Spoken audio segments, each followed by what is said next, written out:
Let's talk about this DNC story really quick. So the DNC is next week, and we're looking at an insane amount of protesting right now that's going on within the outside of the DNC in Chicago. How many kids have you killed today? How many kids you killed today? Anti-Israel agitators giving us a sneak peek of the chaos coming to the DNC. The Hamas-loving freaks crashing a New York Democrat rally for VP Harris, brawling with cops, lighting smoke bombs while storming an after-party in Harlem. They also infiltrated a Biden-Harris event yesterday and heckled Joe Biden when he was speaking. Watch this. Our democracy is losing hand. The idea was that we hold these truths to be self-evident. All men and women are created equal without and so on. Martha, this is like that itch that you just can't scratch. They can't get rid of it. You're going to be at the DNC. How do you think this will impact their convention? You know, unless they can get inside and have credentials, you know, it's very tough to get in these. And at the Republican convention, they did the same thing in Milwaukee. They figured out a way to keep them at a huge distance, essentially, saying that it was going to create a safety hazard in the city, and they managed to keep them really far away. And I mean, that's the battle that's going on right now, because these protest groups are going before the city and saying that they are stepping on their First Amendment, that they have a right to be heard by the people coming and going from the convention. So that's a battle that the city has to sort of wage. Obviously, the people of Chicago have had successful conventions. They also have the memory of 1968 in their deep memory well as well. And my guess is that well, just don't forget too, because I mean, this is going to be in Chicago, which, as most of you probably know, Chicago, according to Jesse Smollett, is MAGA country. So, I mean, it's MAGA country there in Chicago too. So it's really interesting that the DNC taking place in, Chicago, all white for the most part, MAGA country, according to Jesse Smollett. That they're going to keep them at a distance. But what's going to be really interesting is if somebody gets inside. If they get inside the building and they start to cause havoc there, it could be an issue. But I think it's at the voting booth that it's really going to be something that they're going to have to contend with in a more meaningful way. Obviously, Kamala Harris has tried to walk this fence very carefully, and I don't know how successfully at this point. Jessica, that's really the question. She talked about how they also showed up for Republicans. They are rebuking Biden-Harris, but are Biden and Harris rebuking them enough? Is there a place for these people at the DNC? Yeah, half a mile away. That's where they've been relegated to. They've shown themselves to be unsafe. This doesn't qualify as peaceful protests, or at least what we've seen in the past. Some of the campus protests that they said were so peaceful, kids were beaten up. Jewish kids were prohibited from going into libraries, going into cafeterias, going to their dorm rooms. Lawsuits now. Yeah. These people, they say, we want to be heard. We've heard you. And the administration, with the rest of the free world, is working as hard as they can towards a ceasefire that also returns the hostages. No, they're not. None of this would have happened if they hadn't shown up and killed over 1,000 people and taken hundreds of people. None of this would have happened if Trump was president. Starting fights online with Black and Latino voters, demeaning what issues are the most important to them, saying to young Black women, oh, well, this is more important than anyone's right to have reproductive health care. This is more important than climate change. This is more important than gun reform, just denigrating people. And people are on their last nerve. I was on the Jewish Women for Kamala call last night, and this was a major theme of it, that they feel as though the Democratic Party and the perception of it has been co-opted from such a small I can't stand her, but we're just letting her talk. To do with how our leadership feels, how Jewish liberals feel about our country, and how they feel about Israel and Netanyahu.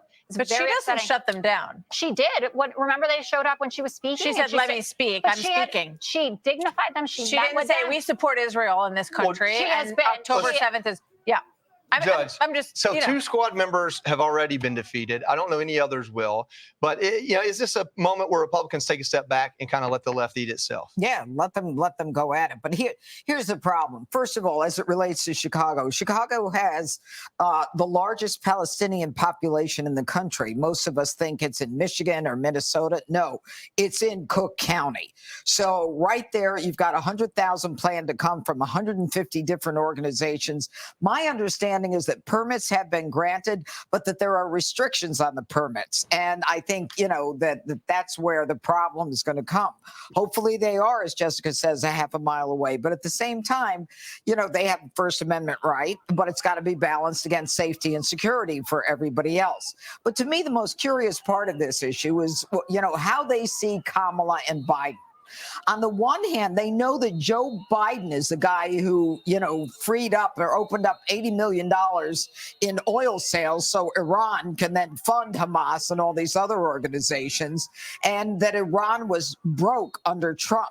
So on the one hand, I mean, if they've got any smarts, they know that they're on their side.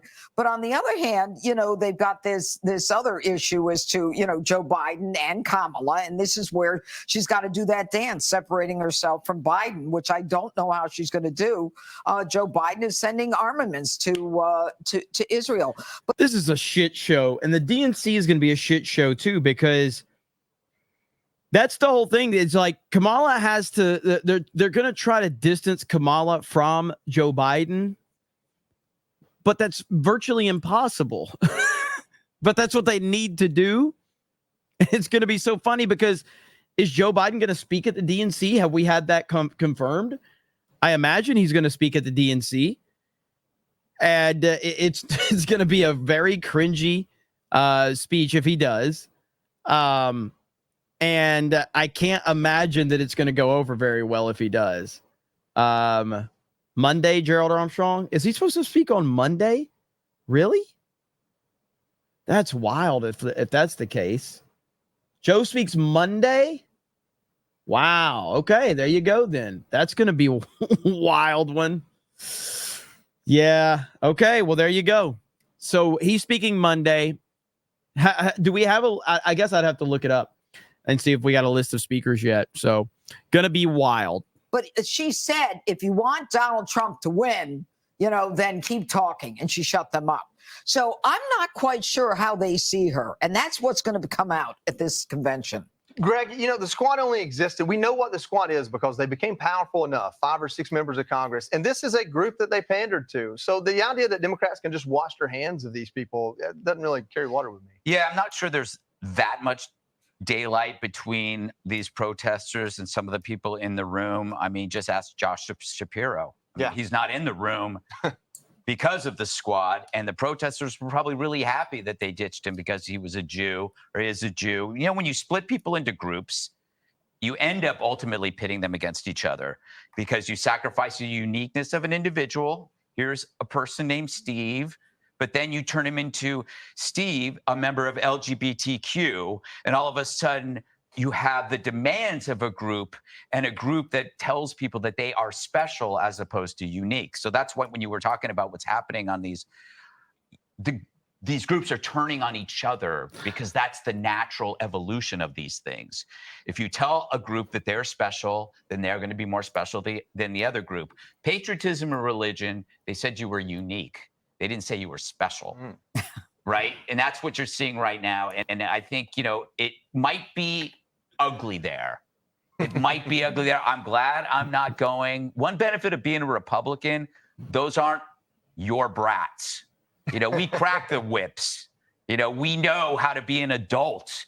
It's like being at a restaurant and your kids are well behaved and you look over and you see their kids and they're screaming and yelling. You go like, my God, it's not the kids, it's the parents.